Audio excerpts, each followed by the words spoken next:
이 울트라 필트레이션과 이 다이알리시스, 그러니까 울트라 필트레이션과 이 다이알리시스에 관련돼서 이제 이 헤모 컨센트레이션에 대한 이론에 대해서 좀 설명을 드리도록 하겠습니다.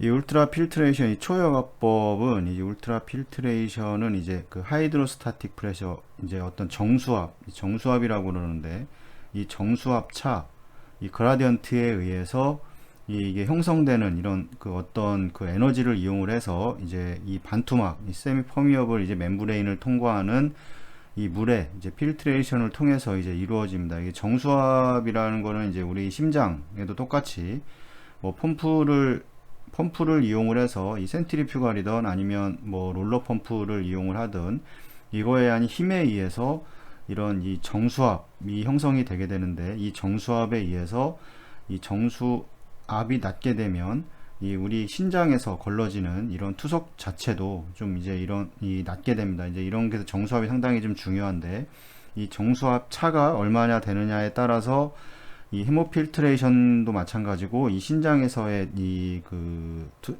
필트레이션도 마찬가지로 똑같은 원리로 이제 진행이 되게 됩니다. 그래서 이제 어떤 반투막이라고 얘기하는 거는, 이 반투막이라고 하는 거는 이 어떤 물질은 통과를 하고 어떤 물질은 통과를 하지 못하는 이런 그 기능을 가지고 있는 막을 이제 반투막이라고 우리가 얘기를 하고, 우리 세포막도 이제 반투막의 이제 성질을 가지고 있습니다. 이제 물이 이 막을 통과를 할 때 이제 블러드와 이제 어떤 용질을 갖고 있지 않은 이제 울트라 필트레이트 사이에서 어떤 이 솔루트 이제 컨센트레이션 그라디언트가 이제 발생을 하게 됩니다. 이제 어떤 막이 이제 이렇게 있을 때 이 부분을 통과하는 것과 이 이제 분자량이 어떤 그 용질의 분자량이 커서 이걸 통과하지 못하는 이런 거에 의해서 이제 발생을 하게 되고, 이 혈액 속에 이제 더 고농도로 농축된 이제 용의 용질들은 이 농도 차, 그러니까 이 반투막을 기준으로 이 부분과 이 부분의 이제 농도 차에 따라서 이 혈액에서 이제 울트라 필트레이트로 이제 운반이 되게 되는데, 이를 이제 솔루트 드랙 또는 이제 컨벡션, 이제 대류라고 이렇게 얘기를 합니다. 그래서 이제 이렇게 혈액에서 이제 어떤 플라즈마라던가 이제 울트라 필트레이터를 제거하는 과정은 이제 일반적으로 이제 할로 파이버 형태로 제작된 이 마이크로 포러스 멤브레인을 이제 이용을 하게 됩니다. 이게 옥시네이터도 마찬가지고, 이 산소 교환을 하든 뭐 이런 게 다 이 마이크로 포러스 형태로 이제 어떤 그 홀들이 있어서 아주 미세한 그런 그 구멍들이 있어서 이 부분을 통과하는 물질과 그렇지 못한 물질의 그 막의 양측에 이제 어떤 그 농도차를 이제 형성을 해서 이 농도차가 이제 같아질 때까지 이제 이런 식으로 이제 반응을 하게 되는데, 이런 원리를 이용을 해서 이제 이런 헤모 컨센트레이션이 이제 시행이 되게 됩니다. 그래서 여기서 알아야 되는 거는 이제 정수압이라는 게, 이 하이드로스타틱 프레셔라는 게 상당히 중요합니다. 이거는 이 심장에서는 이 우리 몸에서는 이 심장의 이제 박동, 이 퍼스탈리티와 관련이 되어 있고, 그 다음에 이거와 그 다음에 그 이제 이동되는 그 혈액의 이 양에 따라서 이제 유지가 됩니다. 그러니까 심장에서 박동을 할 때 이 스트로크 볼륨이 낮게 되면 당연히 이제 정수압도 낮아지게 됩니다. 그러니까 이런 것들을 다 조합을 해서 이제 이런 식으로 형성이 돼서 이제 그 콩팥에서 이 키드니에서 이제 이제 어떤 전해질이라던가 그런 필트레이션이 되게 되는데, 이런 정수압이 상당히 이제 중요한 거고, 마찬가지로 이 헤모필터를 이용한 이 정수압에 들어가는 것과 나가는 것이 있었을 때 이 안에서의 이제 그 프레셔 그라디언트, 그러니까 정수압으로 하이드로스타틱 프레셔로 형성이 된 이 그라디언트가 형성이 됩니다.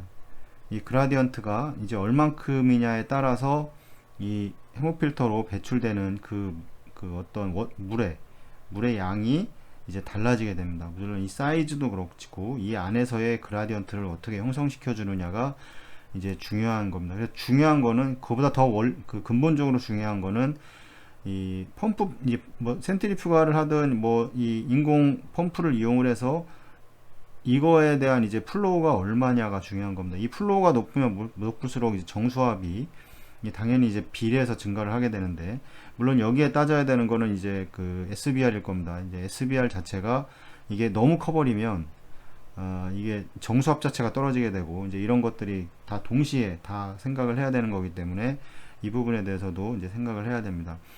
어떤 이런 액션에 대한 메커니즘은 이제 반투과성 그러니까 반투과성 멤브레인으로 나누어진 어떤 탱크, 이게 탱크가 있을 때 어떤 이 반투과성 망으로 나누어진 이 탱크를 생각해 봤을 때 이 반투과성 멤브레인이라는 것은 이 어떤 물질은 통과를 하고 이제 어떤 물질은 그렇지 못한다는 것을 이제 의미를 하게 됩니다. 만약에 이 막이 없다 그러면 이 안에서의 뭐 어떤 그런 일들은 일어나지 않을 겁니다. 가스 교환도 똑같습니다. 가스 교환도, 가스 익스체인지도 어떤 막이 있기 때문에 거기에서 그 가스가 같은 수의 분압을 형성할 때까지 이동을 하게 되는데 양쪽의 분압이 같아질 때까지 이동을 하게 됩니다. 그래서 이것도 마찬가지로 이 어떤 막이라는 이 반투막이라는 어떤 존재하기 때문에 그런 거지.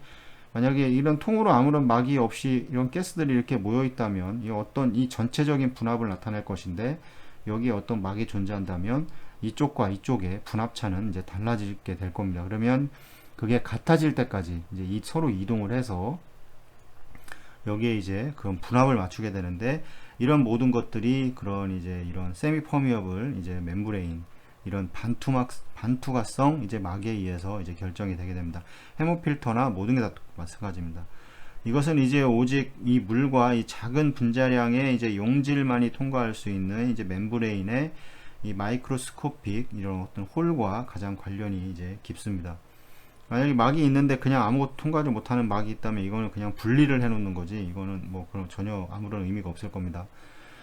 그래서 이제 물통의 한쪽 부분을 이제 이렇게 블러드로 채우고 그 부분에 이제 압력 블러드 인과 이 아웃이 들어가게 되면 여기에서는 이제 그라디언트가 이제 어떤 형성이 될 겁니다. 가하게 되면 이 블러드 내에 있는 이 물은 이 멤브레인을 통과해서 다른 쪽 부분으로 이제 빠져나갈 겁니다. 여기서 이제 하게 되면 이 반투막성 망이기 때문에 이쪽으로 빠져나가겠죠. 이쪽은 하이 프레셔고 로우 프레셔이기 때문에 높은 곳에서 낮은 곳으로 이제 물이 빠져나갈 겁니다. 이 블러드 부분에서 농도가 더 높기 때문에 이제 작은 분자량을 가진 이제 용질은 이 양쪽이 이제 동등하게 질 때까지 물이 있는 쪽으로 이제 이동을 할 겁니다. 이제 이렇게 해서 용질이 점점 물이 차게 되면 그만큼의 용질이 같아질 때까지 이쪽으로 용질들이 이동을 하게 되는데 이쪽 부분과 이쪽 부분에 이제 물이 다 가득 찼다고 생각했을 때는 이 용질이 같아질 때까지 이 부분이 이제 이 용질의 개수가 같아질 때까지 이 용질들이 빠져나갈 수 있는 용질들이 같은 농도로 맞춰주기 위해서 이렇게 이제 양쪽의 균형을 맞추기 위해서 같은 동등한 농도가 될 때까지 이제 물이 있는 쪽으로 이제 이동을 하게 됩니다. 우리가 생각하는 이데마 같은 경우도 그렇습니다. 세포에서 보면 뭐 혈관이 있고 그다음에 이게 조직이 있고 이게 전체적으로 이게 그 세포라고 봤을 때 이 혈관에서 어떤 정수압에 의해서 이런 식의 플로우를 가게 되면 이 혈관과 이 간질액 사이에 어떤 농도차에 의해서 이 부분이 계속해서 이제 시프팅을 하게 됩니다. 서로. 그래서 만약에 이 정상적이라고 그러면 이 혈관과 이 간질액과 이 균형을 맞추고 있을 텐데 이제 어떤 원인에 의해서 뭐 유효순환 혈액량 자체가 떨어진다던가 아니면 뭐 어디 부분이 막혀 있다던가 이래서 플로우가 제대로 움직이지 못하는 이런 경우가 발생을 하게 되면 이제 이 혈관 쪽에서 이쪽으로 물이 빠져나가게 되고 위쪽이 점점점 이제 물의 양이 많아지는 어떤 부종의 이런 현상들이 발생을 하게 됩니다. 이제 이런 것들이 이제 그런 어떤 막을 기준으로 우리 몸에는 막이 두 개입니다. 이게 세포막과 혈관막. 이 혈관막에 의해서 이제 이게 나눠지게 되는 이 혈관막과 세포막을 기준으로 익스트라 ECF와 이제 ICF로 나눠지게 되고 ECF는 다시 간질액과 혈액과 혈관 안에 혈액 이렇게 이제 분리가 되는 거를 이제 계속 말씀을 드리는데 이거에 대한 이해를 정확하게 하시는 게 이 체외순환 운영 과정에서 상당히 아주 기본적인 이론입니다. 이거를 이해를 하지 못하면 이게 왜 이렇게 되는지를 에크모도 마찬가지고 이해를 잘 하지를 못하기 때문에 이런 부분에 대한 아주 기초적인 거니까 이런 거는 꼭 이제 이해를 꼭 하셨으면 좋겠습니다. 같이 이제 농도가 될 때까지 이제 이런 식으로 이제 이동을 하게 됩니다. 그래서 여기 좀 설명을 드리면 이 A 부분 이 A는 이제 블러드 부분이 이제 압력을 받게 되면 블러드 인과 아웃이 형성이 되기 때문에 당연히 이쪽 부분에서 이제 압력이 이제 형성이 될 것이고, 이 블러드에서 이제 그 물이 이제 멤브레인을 가로질러서 이쪽으로 이동을 할 겁니다. 이게 헤모필트레이션의 원리와도 똑같습니다. 그래서 이 멤브레인의 한쪽 면을 이제 블러드가 다른 쪽에 이제 워터가 있으면 이 두 부분에서 원래는 이제 물이 없었을 때는 상관이 없는데 이제 어떤 압력을 형성해서 물이 이쪽으로 빠져나가게 되고 이런 식으로 이제 물이 오른쪽 면에도 차게 되면 이런 또 용질의 컨센트레이션 그라디언트가 이제 생기게 되고, 이제 마찬가지로 이 C 부분에서 이 어떤 아주 스몰 모레큘라이즈 웨이트, 분자량이 작은 웨이트의 용질들이 이 멤브레인을 가로지르며 이제 디퓨전, 이제 확산하게 됩니다. 그래서 컨센트레이션 그라디언트는 이 양쪽이 같아질 때까지 높은 곳에서 이제 낮은 곳으로 이제 이동을 이제 하게 됩니다. 그래서 이제 이것이 멤브레인 사이에 한쪽에 블러드 셀과 이 라지 모레큘, 그러니까 그 고농도의 분자량 가진 이 농축을, 다른 한쪽은 이제 물과 이 작은 이제 그런 작은 분자량의 농축을 이제 초래하게 된다, 이렇게 이제 얘기를 하는 거고.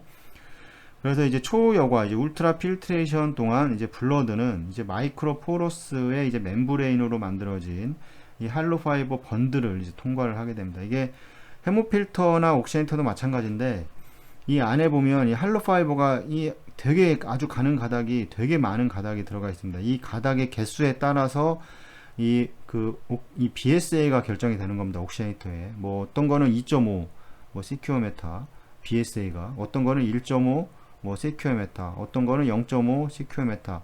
이게 모든 게 뭘 결정하는 거냐면 이 안에 들어가 있는 할로 파이버의 이제 개수입니다. 개수. 결국에는 개수가 많이 들어가 있으면 당연히 BSA가 증가를 할 거고, 그 멤브레인의 BSA가 이제 증가를 할 거고, 이런 거를 가지고 해서 이제 이게 결정이 되는 거고, 이 크기에 따라서 이제 그 블러드 플로우가 얼만큼 증가를 해서, 이 헤모필트레이션도 마찬가지고 얼만큼의 물에 그 플로우가 많이 가면 갈수록 이 그 물이 많이 빠져나간다고 생각을 하시면 됩니다. 물론 이제 그 생각을 해야 될 게 뭐 플로우와 그다음에 SBR과 그다음에 이제 그 필터 내에서의 이제 그라디언트가 얼만큼 형성이 될 것이냐, 어떻게 만들어 줄 것이냐, 이런 거에 따라서도 이제 물론 차이가 있지만, 결과적으로는 이런 것들이 다 같이 상승을 하게 되면 당연히 이제 물이 그 빠져나가는 그 양은 이제 증가를 한다는 거는 이제 그 비례해서 증가를 하게 됩니다. 그러니까 무한대로 비례해서 증가하는 건 아니고 이제 이런 식의 형태를 띠게 되는데, 예, 무한대로 어느 정도 선까지는 이런 식으로 이제 비례해서 증가를 하게 됩니다. 그래서 그거를 얘기를 하는 거고, 이 울트라 필트레이션 동안 이제 블러드는 이게 뭐 할로 파이버 번들을 통과하게 된다고 말씀드렸고, 이제 할로 파이버의 이 직경이 만약에 직경이 180에서 200 이 마이크로미터의 사이에 있고, 이 마이크로스포러스 멤브레인의 이제 포어는 이 5에서 10 나노미터 사이에 이렇게 있습니다. 그래서 이 수천 개의 할로 파이버가 이제 어떤 하나의 번들을 형성을 하게 되고, 이 폴리카보네이트 쉘, 그러니까 이게 딱 어떤 그 폴리카보네이트 안에 이렇게 들어가 있는 겁니다. 이렇게 안에 이 할로 파이버들이 이렇게, 그래서 이제 이렇게 여기가 이제 묶여 있는 거고, 그래서 이제 쌓여져 있고, 이 블러드가 울트라 필트레이터 또는 이제 헤모 컨센트레이터의 이 할로 파이버를 통해 이제 흐르고, 그것이 이제 할로 파이버 내에서 이제 포지티브 프레셔를 이제 만든다. 그래서 결국엔 아무것도 없을 때는 아무런 이동이 없습니다. 그래서 어떤 압력이 증가를 해서 그 프레셔가 증가가 돼야지 이제 이렇게 이 반투막을 기준으로 할로 파이버의 그 호를 통해서, 그 마이크로 호를 통해서 이제 어떤 용질이든 아니면 뭐 스몰 모레큘라의 그런 용질이든 아니면 이 물이 빠져나가든, 가장 물이 가장 이제 손쉽게 이동이 가능하게 되는데, 그래서 이제 이런 것들을 만들어낸다, 이렇게 얘기하고 있습니다. 오늘 여기까지 하고 다음에 또 말씀을 드리도록 하겠습니다.